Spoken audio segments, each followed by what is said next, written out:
NFL, so they might want to get on it. But Cardell, on to you with college basketball, the first of many segments. Yeah, as you stated at the top of the show, it's about that time. Made my first visit to a college gymnasium in the preseason. Went to check out George Washington's open practice, which they usually have every year, just to show us that regularly cover the team with the new team, with the new additions, especially in this climate with the transfer portal, freshmen and stuff. They starting to get high schoolers back in. Just get a glimpse of what the team is looking like early. And look, they picked to finish dead last in the conference from preseason polls. It's a cool gauge, but I don't put much stock in it because you just don't know what can happen. Just because certain teams may not have notable names or big time challenge, you just don't know, especially in the A10. Anybody that look at rankings that actually plays for A10 team and think that's the case, unless they're a team that was like made a deep run in the tournament and all those guys come back, I understand. But if you have a lot of turnover, which most of the teams do, especially like I said, in this day and age, it's hard to say that because you just don't know how a team can gel and going around. I remember a couple of years ago they had Fordham at the bottom of the league. They won 20-something games, and I think they won the A10 regular season. So you just can't go off that. But getting a good early look at the Revolutionaries, not the Colonials no more, Revolutionaries. The one thing that was first and foremost, defense. They spent a lot of time on defense. Out of that 2-hour practice, I say good about hour 45 was on defensive principles, boxing out, making the right reads, flying over the court, guarding 94 feet. And it was very encouraging to see, man. And when you're defending someone, applying consistent defensive pressure, not just showing and then backing up and taking the pressure off the ball handler. I mean, that's not really doing too much, man. Constant defensive pressure on ball handlers. Staying close on closeouts and getting over screens was an emphasis, especially on dribble handoffs. Guards and wings, picking up guards full court, which is a welcome sight, man. You don't see that too much, and they really practice that, getting them in shape to be able to do that. So, Caputo, the head coach for GW, he can throw out different lineups. He can fit different pieces in depending on who gets hurt, foul trouble, not playing well. He can see what he has, and I love that, man. It's refreshing to see a team showing you the defensive principles instead of everything being offensively geared, which that's oftentimes what most teams want to show you. Overall, the team is pretty quick and fast too. They cover a lot of ground. They have a lot of guards that are deep. They're deep at guard, and a lot of guards that can do multiple things. And one of them is defend. They can all guard pretty much 94 feet. They can get out the shooters. They understand how to get over screens. And then if they get the turnover, cause a deflection, whatnot, or get the rebound, all of them in their own way can initiate the offense and make something happen, whether it's scoring or facilitating. And that's a great luxury to have on a team, especially Caputo being a point guard himself, so he can. It's a lot of options. Let's just say that, and they can, and the most encouraging thing, they can impact the game on both ends. Obviously, Darren Buchanan Jr., he's not a question leader. He's embracing it. He was on our A10 all rookie team last year with James Bishop graduating and going to the pros, and Max Edwards transferring. He's first and foremost the guy. You know what I mean? And also with Garrett Johnson being out, Garrett Johnson will probably be right there, but with him being injured now for the year, which is a big blow to GW. Darren Buchanan, pretty much will be at the top of the scouting reports for most opponents. Thing I liked about him, we all know his versatility, being a power wing, being able to do a number of things, break people down, post up, mid or low post, run the floor, finish strong in transition, proven shooter from 3-point range and the free throw line. But the little things is what you got to look for this year with him being the leader. And he showed that. He was guiding his teammates, clapping them up, encouraging them, getting on them when he needed to, and also leading by example. He was extra vocal. And you got to be that if you're gonna be the leader. You got to be. They got to follow your lead, and he's setting that tone right now, which is encouraging. Assistant coach Mac Copois was adamant about GW's players hitting people on screens. Off the times you see people go set the screens and they're just getting in the way, and I hate that. It really irks my nerves because I'm like, you're just bringing another defender in the way. You're just bringing more traffic. If you're not going to hit somebody, put a body on somebody, don't set the screen at all. Go move without the ball cut or something like that. And he stopped him multiple times, and he didn't miss words. Hit somebody. Emphasis, don't hit them. I need to see contact. That's the only way you're going to get separation as a ball handler and be able to turn the corner and make something happen. That's the only way you're going to gain an advantage. And they started doing that, which also helps them work on things defensively so they can be used to getting over legit screens instead of half-ass screens.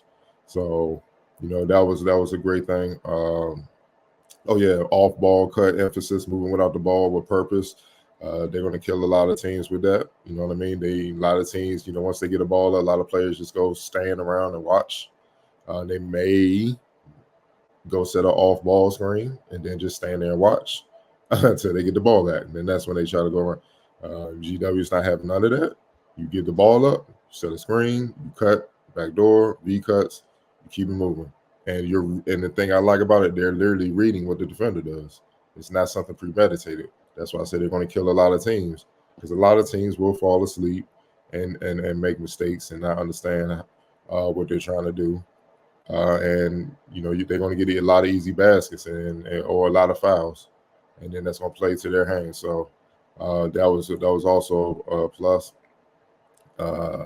Now, certain players that stood out. Trey Moss, he's a Swiss Army knife at guard. Normally you see that at the wing, but he's like that at guard. He's very dynamic, athletic. Can score from all three levels, shoot the three, defend full court, defend multiple positions at 6'3", 6'4". And he understands just how to play. You can be dynamic and still not really know how to play basketball. He understands what's a good shot and what is not a good shot. And that comes from experience, obviously, with him being a redshirt junior. He's a transfer. But he's the one like no one's really talking about, but I can see him doing a lot of damage this year because he's gonna sneak up on people, one, and two, he has the ability to be consistent and experience to be consistent. So he was a very bright spot yesterday in practice. Sean Hansen, who's a transfer from Cornell, I believe, grad student, 6'9", 245. Get a feel for his game. Stephanie Dosa. There you go. Not the fleetest of foot, defensively. Big, solid kid. Gonna be tough in there. Mix it up in the paint. Set good screens. But one thing he does well, pop out, knock down jumpers out the 3-point range. And that's gonna give a lot of bigs, a lot of headaches. And he's not the one of the guys that the assistant coach Copeland was talking about. When he hits you, he's gonna hit you. Like he gonna put that 245-pound body to use, bro. You know what I mean? Because that's where his points gonna come from. He's also a smart player. He knows how to roll too and put himself in position to score inside. Like I said, he's not the most athletic, so he got to get it up there quick, which is the guards. That's they got to make the read, and it's not just seeing a guy and giving him a pass. You got to give him the right pass to understand what his abilities are, so he can catch it, go right up. If it's Rafael Castro, who didn't practice, who's injured, transfer from Providence, who's 6'11", 220, he's a lob threat. You throw it up. For him, you got to put it in his hands so he could do something with it. Even if it's all right, I catch it and they make corner, I could dribble back out. We could reset the offense, so it won't be a turnover. But yeah, he could hit the tray ball for sure. He could step out and shoot for sure. Next up, Ja'Cory Hutchinson, return to play as sophomore guard, elite defender. He was one of their best on-ball defender last year. I'm not going to say the best overall defender because they have Babatunde Akínbọ́lá in there, who led the A-10 in blocks, who made all defensive team. But on ball, he's a pass man. He's hard to get him up off you. And he's very crafty, quick hands, very agile, strong, and he's smart. He understands how to make you play his game. You know what I'm saying, to his advantage defensively. and very few players can do that. And then for him to already kind of be there as a sophomore, is a big time. But he also can shoot and run a team. And that's what I mean by the depth of their point guard position. So, like I said, Caputo, he has many ways to go. If a one point guard don't have it, he has options. But I expect Jacoy to be what he is, just a better version, being more efficient than he was last year. Freshman Dejan Nessa from Switzerland, he shows signs of being an immediate impact player as a freshman, which is saying something. 6'7", 200. He made some typical freshman mistakes, but he's versatile, fairly athletic, can defend multiple positions. Fearless and can make plays, and he's a good finisher, man. He literally, I think they say he's only been on campus for 2 weeks because he was playing in for the Switzerland teams on junior national teams all summer. So he just got there on campus in 2 weeks, and watching him practice, and they didn't say that, you'd have thought he was there the entire summer. You know what I mean? Because he fit right in, and he making plays, man. And that's another kid. That's what I'm saying. It's just hard to gauge with rankings. I get talent and teams were bringing a lot of the same players back. I get why you would put them at the top because they already won. They have the experience. They have the talent. But it's just hard to gauge the team. Like George Washington has like 8 new players or something like that. You know what I'm saying? It's just hard to gauge that. And and Nessa is one of those players. Even though he's a freshman, he's going to get minutes and he's going to make an impact. I'm not saying he's going to come in there and just set the world on fire, but you'll be hearing about him this season. You'll understand what I'm saying, man. He got game. He does. So for him, it's just getting the reps and getting experience. And then, I think by conference time, he stays healthy and all that, I think he'll be dangerous. You know what I mean? Because then he'll be confident. He'll know what to do. He just need a few just a few games to get underway, get under this experience. Next up, Trey Autry, another sophomore guard, knockdown shooter. You gotta pay attention to him. He can also defend as well. Gerald Drungu Jr. out of New York, grad student, 6'5", 210, playmaker, versatile. He's more of a playmaker. Get to the lane, score inside, whatnot, defend multiple positions. Zamoku Baluche Ume, sophomore forward, 6'8". He came on last season. He started getting more minutes as got injuries piled up at the end of last season, and I think that helped him. He looked like a totally different player, more seasoned, more confident, just ready to go. One thing with him, just falling asleep a little bit. You know what I'm saying? That's why he had to run a little extra laps because they make you run if you give offensive rebounds. He gave up a few, so he had to run that post practice. But he had some great dunks and shots. Defending, he plays hard. He's definitely going to be in a rotation and be able to make something happen, man. Another freshman, Ty Bevins, he didn't practice as well. He looked like he had an ankle injury. He was rehabbing and whatnot, but the reports from all the players and the coaches on him say he's been great. He's been on campus all summer. He just had a setback with the ankle, but they say, he's a quick learner. He's picking stuff up right away. They say he'll be able to help right away. He's 6'5", 190. And that's another guy that could play point or off ball. Like I said, Rafael Castro, 6'11", he didn't practice as well, but Lawther, coming from the Big East, played at Providence, shot blocker. He's more offensively sound than Babatunde, you know what I'm saying? But he can still block shots and run the floor.